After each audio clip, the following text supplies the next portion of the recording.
After Tulsa King Season 2, Episode 4, a lot of changes might occur, and the show's entire gang world might soon take on a whole new appearance. The characters of Tulsa King already have a lot of irons in the fire. Tyson is becoming increasingly immersed in the life of a mobster, Dwight is establishing his wind farm and hydroponic marijuana farm, and Chicky and Vernizzi, Bill Bevilacqua, and Cal Thresher are all pursuing Dwight in different ways. The conclusion of Tulsa King Season 2, Episode 4, may require some explanation given all that is going on at once. Episode 4 of Tulsa King's second season added two highly significant characters to the ensemble cast. The first was Quapaw Nation Chief Med Hat, who consented to assist Dwight in buying the wind farm. The second, and arguably more significant, was Cal Thresher's ally, the Chinese mobster Jackie Ming.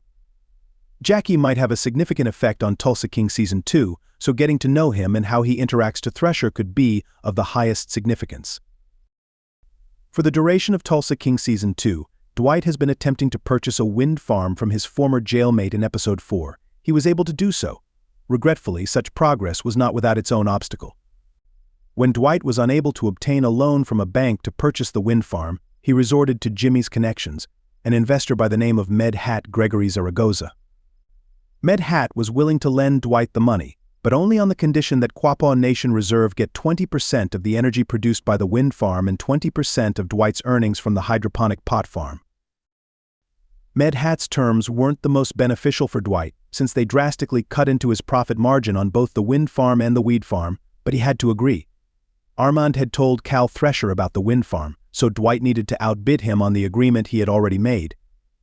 Because of Med Hat's agreement, Dwight and the group won't be able to turn the wind farm into the enormous money-making venture they had envisioned.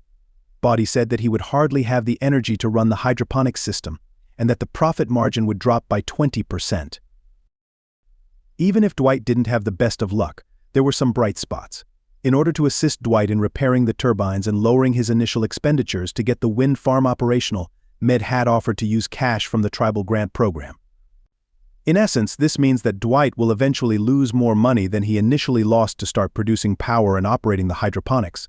Dwight will thus need to find alternative sources of money, which brings him right to his next plan at Donnie Shore's auto dealership. Donnie Shore, the used vehicle salesman from whom Mitch and Dwight had stolen catalytic converters, was re-met. Mitch had persuaded Donnie to sell the dealership to Dwight at the conclusion of Tulsa King Season 2, Episode 2, and the gangsters were there to make a deal. Donnie's General Motors licenses presented a really ambiguous aspect of the business, but in the end, they agreed to his pricing. As he explained, Donnie held permits that permitted him to sell GM items in perpetuity that would move over to Dwight when he acquired the business. It's unclear why the licenses were so important, but Donnie also stated that they were the basis for his high asking price. Dwight may now sell any GM vehicle, including automobiles from the Chevy, Cadillac, GMC, and Buick brands, as well as all of their components, OnStar safety features, and navigation, thanks to the GM licenses. Under normal circumstances, the license to sell such items would cost a significant amount of money, but Donnie's arrangement probably only cost a small portion of that. In comparison to other dealerships, Dwight and Mitch won't have to pay nearly as much to renew their license, and they will have access to a vast inventory.